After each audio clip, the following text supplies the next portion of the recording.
and love for albinism.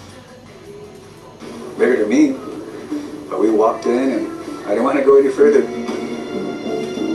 The vents were here maybe 25 years ago. You'd hear strange noises, groans, sighs, human groans. And this led a lot of credence to stories that human beings were being vivisected, experimented on, and thus the legend of strange creatures and strange noises coming out of this mesa grew and expanded. People were being used for aliens living underground. Strange secret. Now look at that. How's that for green? Huh? Okay, how is that for making the lights turn green? That's my sister letting you know I'm not playing with your ass. You better buy that freaking green light. Government cover-ups. See, I'm gonna fix this planet with or without you. Chance is that you get a chance. That's all that's going on. Don't blow it.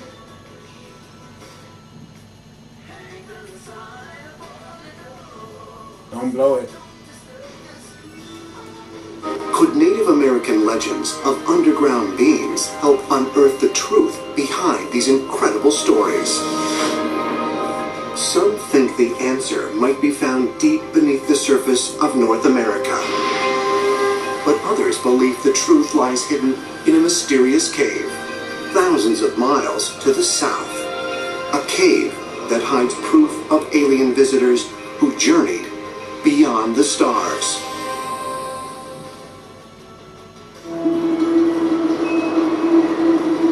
Star travelers that I claim South America.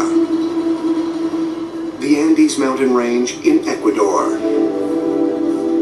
For thousands of years, this rainforest, high on the eastern slopes, has been the land of the Shuar. Headhunters who are fiercely protective of their homeland and its secrets.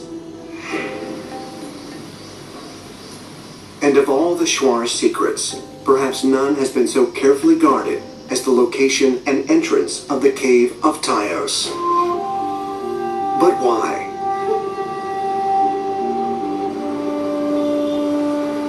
Perhaps the answer can be found in the story of an Italian Catholic missionary named Father Crespi, who lived in the region in the middle of the last century.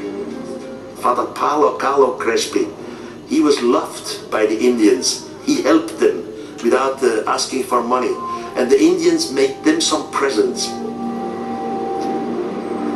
But what was unique about the presents or gifts given to Father Crespi was that they often took the form of elaborately carved artifacts, some made of gold or other precious metals. Often these objects featured elaborate carvings and symbols, not known to be associated with the Shuar culture. In his 1970s, in the middle of the last century, Father Paolo Carlo Crespi, he was loved by the Indians. He helped them without asking for money. And he come to that land, live up on their land, and they giving him stuff, but he helped them. Indians made them some presents. And they give him gold and precious about the metals. presents or gifts given to Father Crespi was that they often took the form of elaborately carved artifacts, some made of gold or other. Some made of gold or other precious metals. Precious metals. And he helped them. Often these objects featured elaborate carvings and symbols of the sun, not known to be associated with the Shuar. Symbols of the sun. Look, S-U-N. We have always saw the sun as a higher emanation of ourselves. But look at this picture of the sun. It is sad. Look at the mouth. It's sad. You see? I know why it's sad. Because he's here. That's why. Culture. In his 1973 book, Gold of the Gods, ancient astronaut theorist Eric von Daniken wrote of Father Crespi's incredible collection, which he believed to come from the Cave of Tayos, and which were, in his opinion, treasures treasures from an unknown and highly advanced culture. Well, he just said that he knew the culture because they was giving him stuff. And even the other culture that disappeared probably had gold in it too. So we know what happened. They come in and pillage and plunder these people and murder them. And steal all their gold and everything. And then hide what happened from history. It's real simple. The startling questions posed in von Daniken's book soon inspired Scottish explorer Stanley Hall to try and solve the mystery himself. In 1975, Hall traveled to Cuenca to see Father Crespi's collection with his own eyes. I have for years been researching South America as the missing... I'm sorry, you see this guy? Typical old ass man, Jew looking guy. Alright, dirty, scruffy. Go ahead, pillage these people, everything he can to death. Wealthy as hell.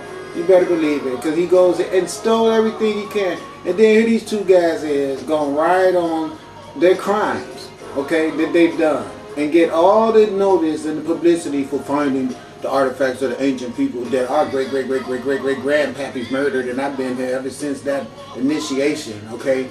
They won't tell you all that. Page of prehistory.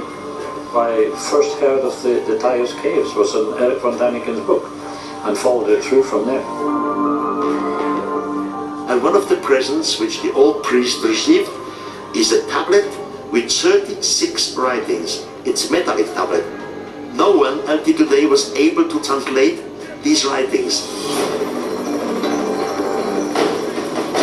In 1976, Stanley Hall mounted an expedition of more than 100 people to explore Taos.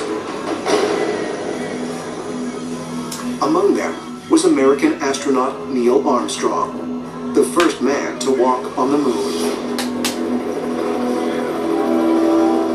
Entering the cave through a jungle entrance known to the Ecuadorian army, the explorers were fascinated by what they encountered, especially large areas that appeared to have been excavated by someone or something.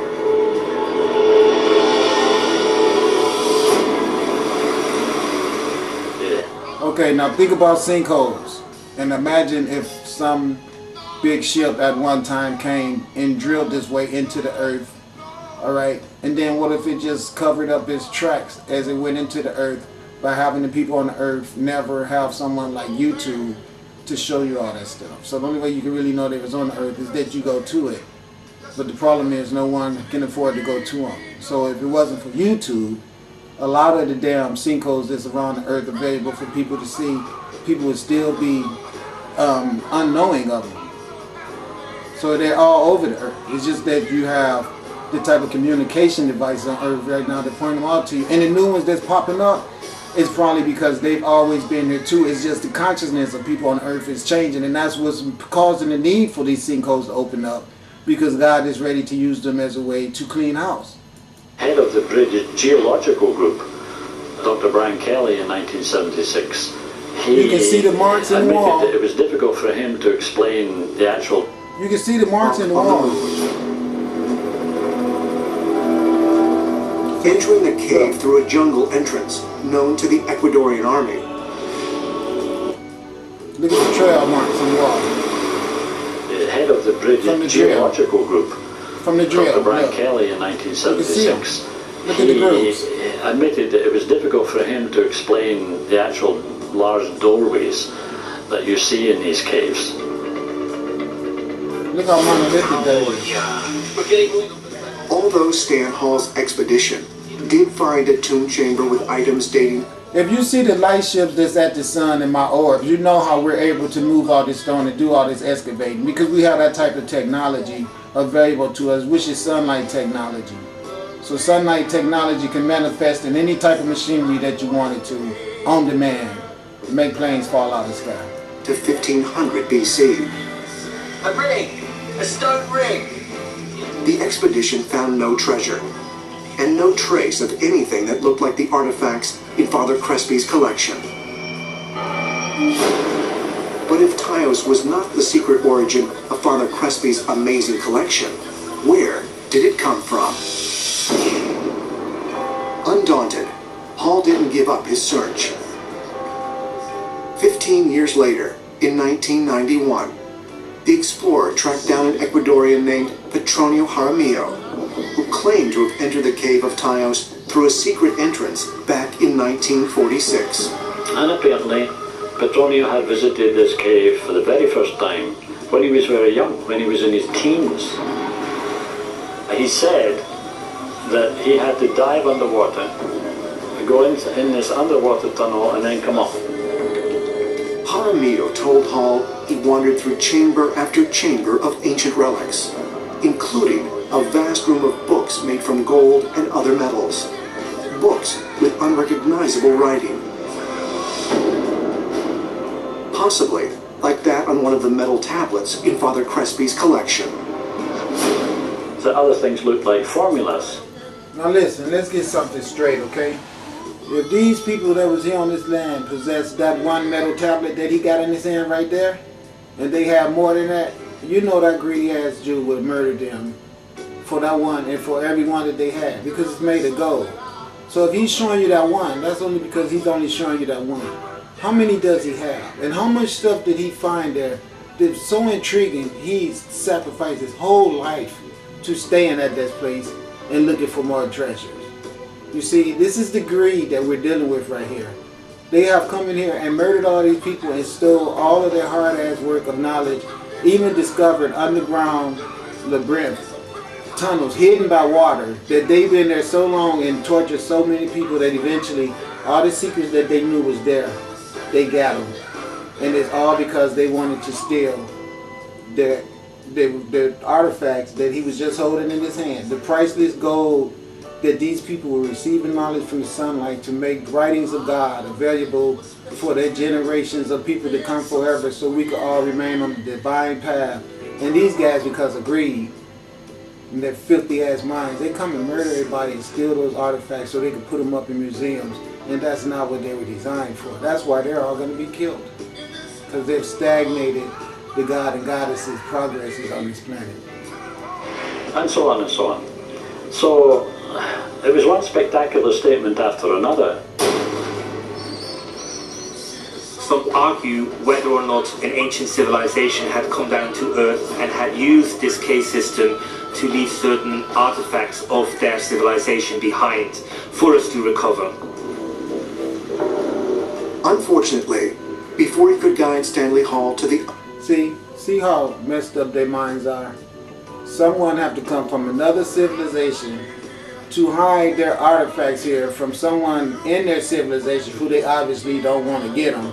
But they so damn stupid, they come and hide them on Earth so the wise ass white man can find them.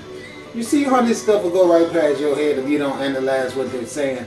The truth of the matter is that the people who wrote these things that they stole were the people who inhabited the places they stole it from.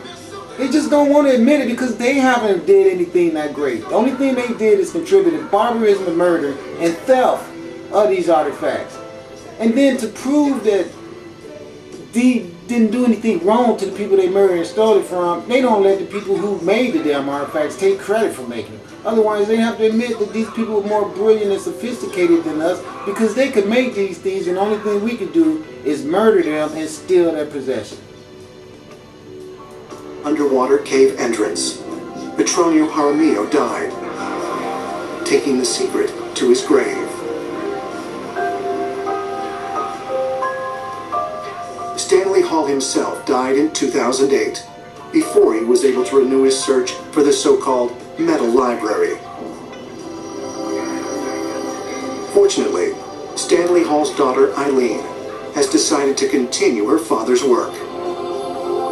Unless we find this treasure, unless we can see, translate the writing, it's still a big question mark over who wrote it, why they put it there, and who put it there.